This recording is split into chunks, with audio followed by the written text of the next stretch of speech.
And you've also got some Chinese maritime militia coming down from the north to add to this first line of defense that's formed here. You have to be thankful. You don't have the cards. Donald Trump has already withdrawn security guarantees for America's allies in Europe. He now runs a maritime monitoring unit at Stanford University. 2 destroyers. 1 ocean gap, 185 yards.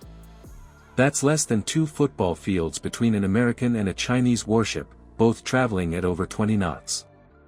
The USS Higgins logs each second as contact closes and silence fills the radio. The Chinese ship accelerates, but doesn't answer. For the US crew, every beep from the radar isn't just data, it's the countdown to collision. What made a routine patrol in the South China Sea spiral into a 2-minute test of nerve that could have sparked global crisis? Before we move on, I'd like to ask you a small favor. If you appreciate this content, please take a second to like this video and subscribe to the channel. Over 98% of you watch the videos without subscribing. It costs you nothing, but it makes a huge difference to us. So, did you click the subscribe button? Great! Thank you so much. Now, back to the video. How close is too close when both ships weigh thousands of tons and can't stop on a dime? At 20 knots, roughly 23 miles an hour, momentum turns distance into deception. What looks safe on radar can be seconds from disaster. The USS Higgins learned that lesson again in the South China Sea. The destroyer was running a lawful patrol, steady course, standard broadcast. Nothing unusual. Then her sensors caught a new track. A Chinese Type 052D destroyer, known for its guided missile suite and high-speed handling, was closing fast. This is Chinese Naval Warship 552. It's like a busy military highway in the middle of nowhere. Yeah, and I would say, up until a couple years ago, this would have been much, much quieter. This is all the Philippines' legal exclusive economic zone. That records and publicizes Chinese ship movements in the disputed areas. Violating China's terror airspace. Leave now. Leave immediately. Initially, the Chinese vessel moved at a standard patrol pace, holding an even 21 knots. Nothing about that speed raised an alarm on the bridge. These ships see each other in these lanes all the time. But within half a minute, the solid line on the radar plot shortened. The velocity readout jumped. 23. 24. 25 knots. That acceleration wasn't routine seamanship, it was a statement. The Higgins crew watched the blip move closer as their computers recalculated the closest point of approach, or CPA.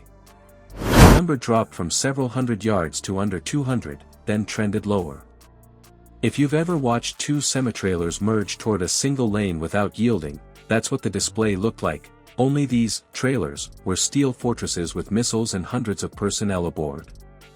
Radio contact is supposed to settle these moments before they escalate. Bridge-to-bridge channels exist for that exact reason. You announce your course, confirm intentions, avoid misreading a maneuver. The Higgins communications officer keyed the mic and made the standard call-out. No response. The second call went out, still silence. That's when calm shifts into calculation.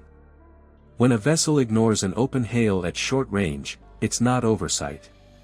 It's strategy. The crew marked the silence in the log.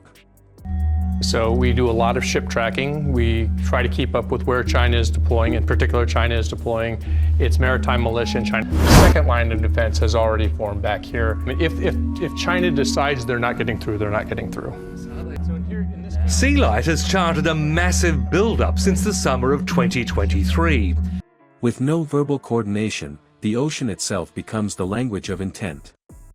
Inside the Combat Information Center, the radar screens pulsed with overlapping circles. The crew tracked range, bearing, speed, and angle of intersection. Every update triggered a fresh CPA computation. Those numbers aren't theoretical, they dictate survival.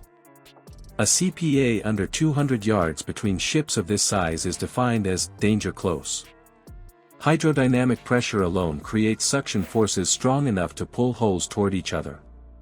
Even a minor change in steering angle can amplify that suction and make recoil impossible. Think of two subway trains wrapping bow waves around one another in a narrow tunnel. It's not friction you fight, it's fluid grip. By the 90-second mark, the estimate read 185 yards, barely 2 ship lengths. At that proximity, you can distinguish the other vessel's wake pattern, note its flag movement, read markings by unaided eye. But control isn't visual, it's mechanical. Both ships displace thousands of tons of seawater, and inertia keeps them rolling forward long after throttles are eased. Avoidance at that instant isn't about turning faster, it's about hoping the hydrodynamics don't pull you into a collision spiral. A naval operations expert describes this as speed outrunning human reaction. The human brain cycles decisions in fractions of a second, but ship response is delayed by the physics of mass, drag, and moment.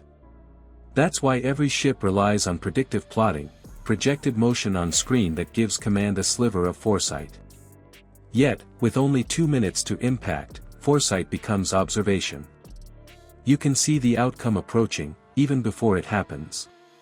On board the Higgins, every tone from the radar console meant new math. The CIC team cross-checked tracks against navigation radar and gyro heading. Automation isn't enough under pressure, redundant human verification matters when steel and sea collide at closing speed. The voice over the internal comms announced the distance every 15 seconds. No one spoke casually. Every update cut closer to zero. Meanwhile, the Chinese destroyer kept its bow locked and radios powered but muted. Silence replaced standard protocol and changed the situa. 2 minutes isn't long, but at 25 knots, those seconds stretch thin with tension. Radar pings sound sharper, console lights seem brighter. But this was more than physics, it was political maneuver. The silence, the acceleration, the refusal to acknowledge the radio, all formed the first move in a broader pattern. A message of deterrence sent through precision, proximity, and controlled aggression. The difference between control and catastrophe came down to seconds, not miles. The crew of the USS Higgins didn't win by speed, they won by restraint. Calm hands on throttles, steady eyes on radar, every update recorded without panic. That discipline stopped steel from meeting steel. When machines move faster than thought, restraint becomes the last shield against chaos. It's what keeps a local standoff from spiraling into world headlines. Think about that balance, the will to respond versus the discipline to hold. Comment your view below, and subscribe to join a community that studies the real mechanics of modern power at sea.